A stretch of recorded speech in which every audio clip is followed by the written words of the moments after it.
ठीक है, तो हम इससे पहले वीडियो में यहाँ तक आ गए थे। ठीक है, इलोंगेशन की बात कर रहे थे। सबसे पहले क्या हुआ था, पहले में इनिशिएशन करा दिया था, यहाँ जुड़ गया था एक कोड।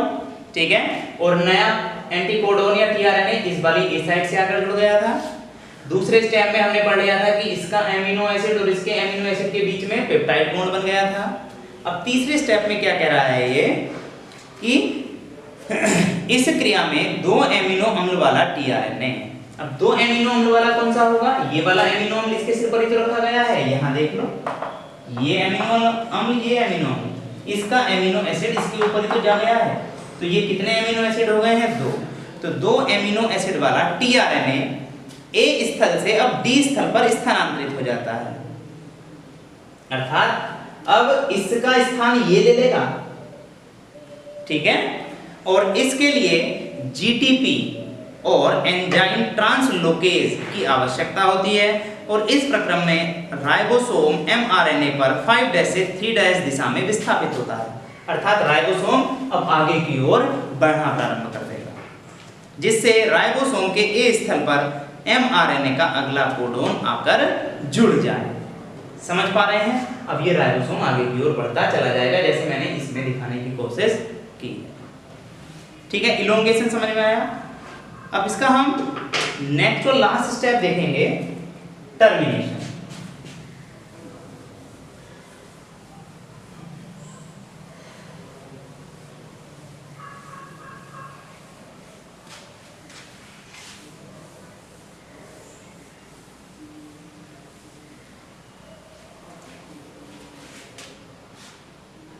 ठीक है, टर्मिनेशन ऑफ पॉलीपेप्टाइड चेन।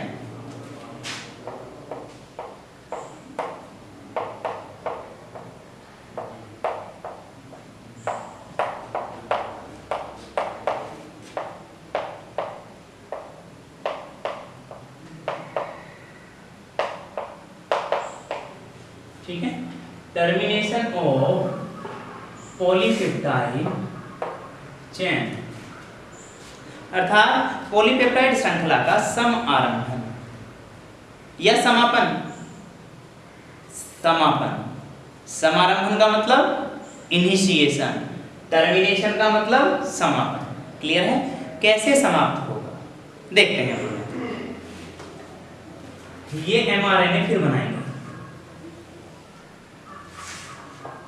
5', ये 3'। ठीक है, यहाँ पर ये क्या थे, कोडोन थे। अब हमें एक बात ये पता होनी चाहिए भाई कि कुछ टर्मिनेशन कोडोन है, स्टॉप कोडोन है 3। कौन कौन से?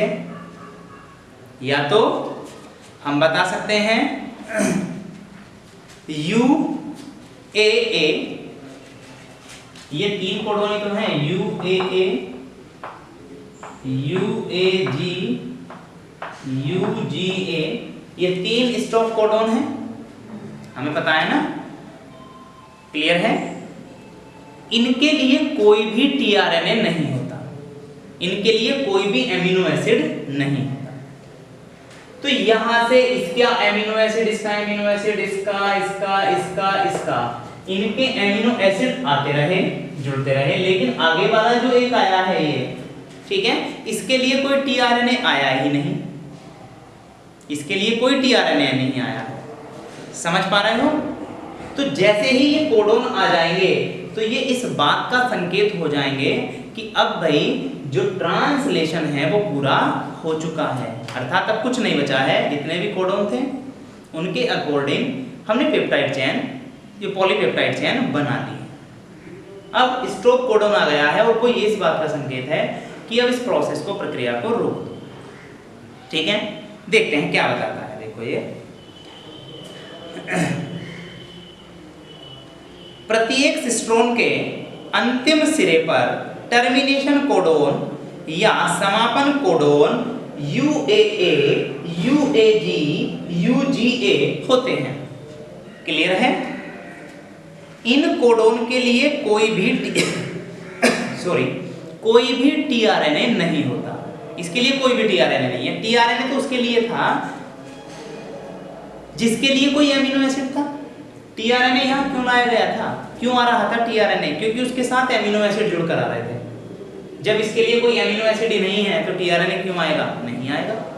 ठीक है, अतः जब पेप्टिडाइल टीआरएनए सहित राइबोसोम इस कोडोन पर पहुंचता है, अर्थात जैसे ही राइबोसोम इस कोडोन पर पहुंच जाएगा तो इस पर बनी पॉलीपेप्टाइड श्रृंखला का समापन हो जाता है।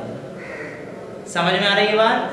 बस जैसे ही वहां तक पहुंचा है वहां पर बॉन्डिंग होगी ही नहीं, क्योंकि कोई एमिनो एसिड है ही नहीं बॉन्ड बनाने वाला, तो बस वो समापन या टर्मिनेशन हो जाएगा। देखते हैं, श्रृंखला के समापन में दो फैक्टर, ठीक है, दो रिलीजिंग फैक्टर R1 व R2 भाग लेते हैं।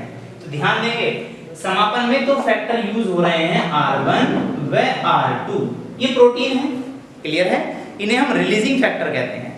लिपमान के अनुसार मोचक या रिलीजिंग फैक्टर टर्मिनेशन कोडोन के साथ एक कॉम्प्लेक्स बनाता है जो पॉलीपेप्टाइड श्रृंखला के समापन एवं मोचन को उत्प्रेरित करने के लिए एंजाइम पेप्टिडाइल ट्रांसफरेज को प्रेरित करता है और मुक्त हुए राइबोसोम वियोजन कारक, ठीक है, F3 की सहायता से दो सब यूनिट में वियोजित हो जाती हैं। अर्थात देखो है क्या, मैं तुम्हें इसे और समझाऊं, ये कुछ फैक्टर हैं।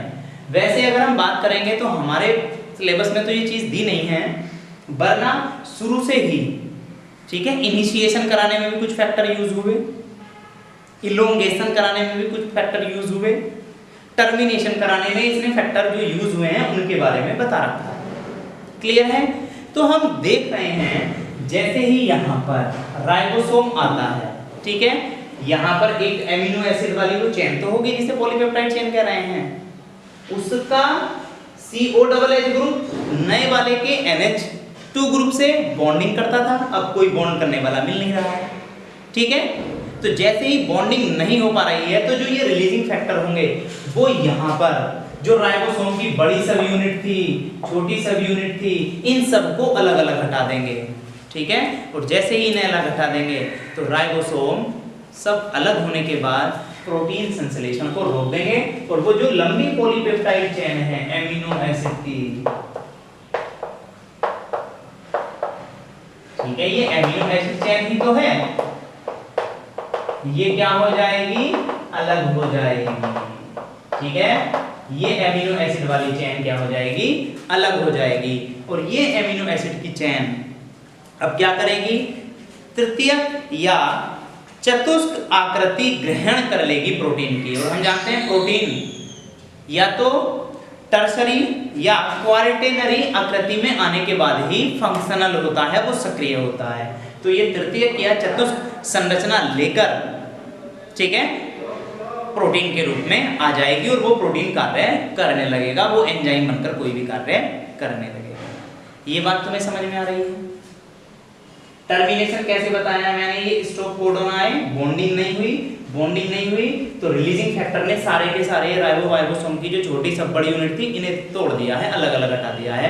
और ये जो एमिनो एसिड वाली चेन है, पॉलीपेप्टाइड चेन है, ये अलग हट जा रही है। और ये एमिनो एसिड की चेन, पॉलीपेप्टाइड चेन, ठीक है, प्रोटीन संरचना के हमने बायोमोलिक्यूल में 3 स्तर पढ़े थे, प्रथम, द्वितीय, तृतीय, चतुर्थ। ठीक है, तो तृतीय या चतुष्क, ठीक है, लेवल पर आकर अपने आप को सक्रिय कर लेती है और ये कार्य करना प्रारंभ कर देती है। तो इस प्रकार से टर्मिनेशन ऑफ पॉलीपेप्टाइड चेन हो जाता है और हमने बना दी प्रोटीन, किसके अकॉर्डिंग, डीएनए के अकॉर्डिंग। अब एक बात ध्यान रखो भाई, मेरी प्रोटीन, मेरे अंदर जो प्रोटीन बनी है, तुम्हारे अंदर जो प्रोटीन बनी है, वो सारी की सारी प्रोटीन बनी तो 20 ही प्रकार के एमिनो एसिड से है, हाँ या ना? अरे भाई, तुम्हारे अंदर भी 20 प्रकार के अमीनो एसिड, मेरे अंदर भी 20 प्रकार के अमीनो एसिड। तो तुम्हारे प्रोटीन और मेरे प्रोटीन में अंतर क्या है? तो ध्यान रखेंगे, मान लो पहला तो सब में ही मिथायोनीन होगा,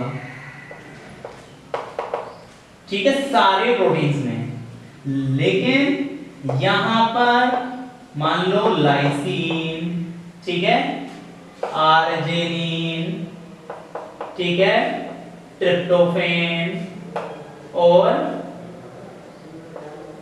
हिस्टिडीन, ठीक है, और प्रोलीन। इस प्रकार के एमिनो एसिड जुड़े हुए हैं। एक एमिनो एसिड या पॉलीपेप्टाइड चेन ये है भाई, 2 4 6, 2 4 6। यहां तो मिथायोनीन ही होगा, यहां पर आर्जिनिन आया, यहां पर हिस्टिडीन आया, ठीक है, यहां पर लाइसिन आया, यहां पर प्रोलीन आया, यहां पर हिस्टिडीन आया। तो अब इन दोनों प्रोटीन में अंतर आ चुका है। क्या अंतर आ चुका है? एमिनो एसिड के क्रम का, सीक्वेंस का, ठीक है। तो बस डीएनए क्या कार्य करता है? डीएनए के अकॉर्डिंग प्रोटीन बनाने से मतलब क्या है कि जो एमिनो एसिड या पॉलीपेप्टाइड चेन बन रही है उसमें कौन से नंबर पर कौन सा एमिनो एसिड ऐड होगा, जुड़ेगा, ये वाली बात हमें डीएनए बताता है। डीएनए मतलब एमआरएनए बताता है। डीएनए वाले कोड एमआरएनए पढ़ी तो आए थे, ये वाली। यहां तक हमें सारी चीज समझ में आ रही है? किसी को यहां तक कुछ दिक्कत? तो ये ट्रांसलेशन की प्रोसेस पूरी हो जाती है।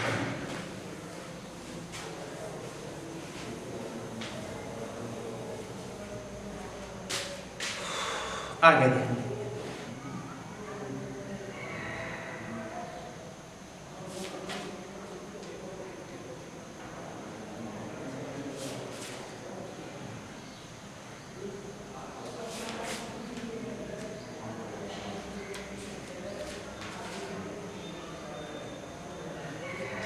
देखते हैं भैया।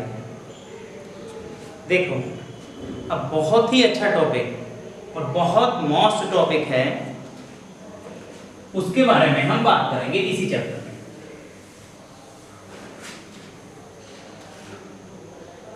ध्यान दें। अब एक बात हमारे दिमाग में ये आनी चाहिए